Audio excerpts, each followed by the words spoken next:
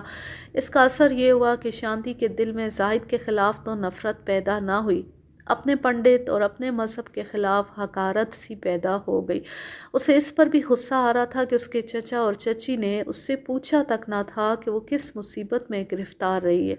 چچا اسے تلاش کرنے کے لیے گاؤں سے باہر ہی نہیں نکلا تھا۔ دوسرے دن وہ شہر اپنے گھر چلی گئی۔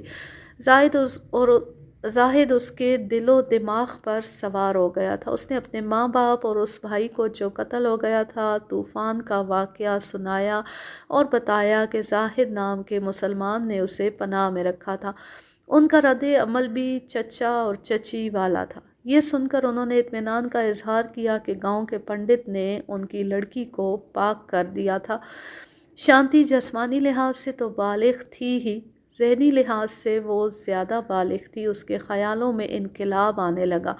15-20 روز بعد وہ پھر چچا کے گاؤں گئی، لڑکیوں سے کہا کہ ندی پر چلیں۔ 10-12 لڑکیاں پینگ اور رسے لے کر چلی گئی۔ موقع دیکھ کر شانتی اپنی سہیلیوں کی نظریں بچا کر اوپر چلی گئی۔ اتفاق سے زاہد وہیں تھا۔ اب شانتی وہاں اپنی مرضی اور اپنی خواہش سے گئی تھی۔ اس میں کچھ بے-تابی بھی تھی اور اس کے دل میں بہت سے شکوک بھی تھے۔ یہی وجہ تھی کہ یہ ملاقات فیصلہ کن ثابت ہوئی۔ اس روز زاہد کے ہاں پرندے نہیں بکرے کا گوشت پکا تھا۔ شانتی نے بلا جھجک گوشت کھا لیا۔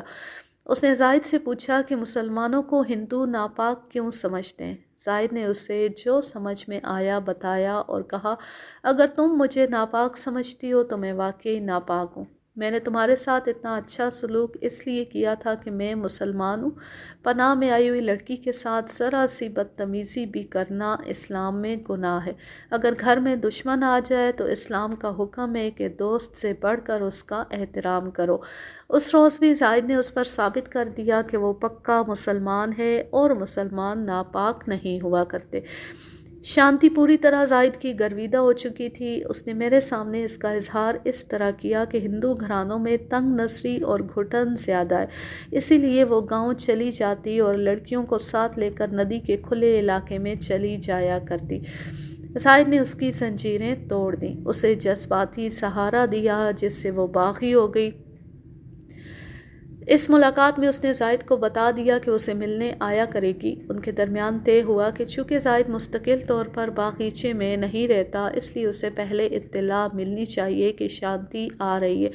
شانتی نے اگلی ملاقات کی تاریخ اسی روز بتا دی۔ وہ دن آیا تو شانتی وعدے کے مطابق آ گئی۔ زاہد موجود تھا۔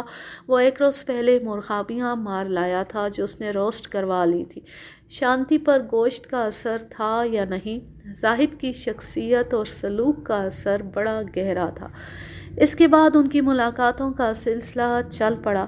شانتی گھر میں باغی ہو گئی۔ اسے اپنے گھر سے اور گھر کے افراد سے لگاؤ نہ رہا۔ چچا کے گاؤں کی 2 لڑکیوں نے دیکھ لیا کہ وہ ہر بار اوپر جاتی ہے۔ انہوں نے شانتی کو منع کیا کہ وہ مسلمان سے نہ ملا کرے۔ شانتی نے جھوٹ بولا کہ وہ صرف باغیچے کی سیر کے لیے جایا کرتی ہے۔ ملاقاتیں زیادہ ہونے لگی تو شانتی کے بھائی کو بھی پتہ چل گیا کہ وہ زاہد سے ملتی ہے۔ ان کی 2 ملاقاتیں شہر میں بھی ہوئی تھیں۔ بھائی نے اسے روکا تو شانتی نے اسے کھری کھری سنا دی۔ گھر میں شانتی کا رویہ اتنا سخت ہو گیا کہ اس کے ماں باپ دبک گئے۔ یہاں مجھے اس سوال کا جواب مل گیا کہ ہندو لڑکیوں کو 14-15 سال کی عمر میں بیاہ دیا کرتے تھے، شانتی کی ابھی تک شادی کیوں نہیں ہوئی؟ یہ اس کی خودسر طبیعت کا نتیجہ تھا۔ زاہد کے اثر نے اسے اتنا خودسر کر دیا کہ اب کوئی اس کا رشتہ مانگتا ہی نہیں تھا۔ مشہور ہو گیا تھا کہ شانتی منہ پھٹ اور بدتمیز لڑکی ہے۔ اپنے بھائی کے ساتھ اس کی بول چال اتنی رہ گئی تھی کہ کوئی مطلب کی بات مجبوراً کرنی ہوتی تو دونوں کے درمیان ہوں ہاں ہو جاتی تھی۔ باپ تک کو وہ پلے سے نہیں باندھتی تھی۔ اسے دراصل زاہد نے دلیر بنا دیا تھا۔ اس کا بھائی اسے اکثر کہا کرتا تھا کہ زاہد میں یہی خرابی نہیں کہ وہ مسلمان ہے، بلکہ وہ بدکار مسلمان ہے۔ شانتی نے یہ کبھی بھی اس کے سامنے اقبال نہیں کیا تھا کہ وہ زاہد سے ملتی ہے۔ ایک روز شانتی چچا کے گاؤں گئی۔ اس گاؤں کی ایک غریب سی لڑکی اسے ملی اور اسے الگ لے جا کر بہت روئی۔ اس نے شانتی کو بتایا کہ اس کا باپ شانتی کے باپ کا مقروض ہے۔ چند دن گزرے، شانتی کا بھائی اس لڑکی کے باپ سے سود وصول کرنے گیا۔ یہ لڑکی گاؤں سے تھوڑی دور کھیتوں میں کچھ کر رہی تھی۔ شانتی کے بھائی نے اس پر دست درازی کی اور یہ لالچ بھی دیا کہ وہ اس کے باپ کا بہت سارا سود معاف کر دے گا۔ لڑکی نے بڑی مشکل سے اس سے اپنی عزت بچائی۔ اس نے اپنے باپ سے اس واقعے کا ذکر نہ کیا۔ وہ بہت پریشان تھی۔ کہتی تھی کہ وہ لوگ اس کے بھائی کے مقروض ہیں، جب تک قرض ادا نہیں ہوگا بھائی اسے پریشان کرتا رہے گا۔ شانتی کو بہت غصہ آیا، اس کے دل میں اپنے بھائی کی نفرت بیٹھ گئی۔ اس روز بھی وہ زاہد کو باغیچے میں ملی تھی۔ اپنے گھر آئی تو بھائی نے ڈانٹ کر کہا کہ وہ باغیچے میں ضرور گئی ہوگی۔ اس نے زاہد کو برا بھلا کہا تو شانتی نے کہا، بدکار زاہد نہیں تم ہو جس نے کھیتوں میں ایک غریب لڑکی کی عزت پر ہاتھ ڈالا تھا۔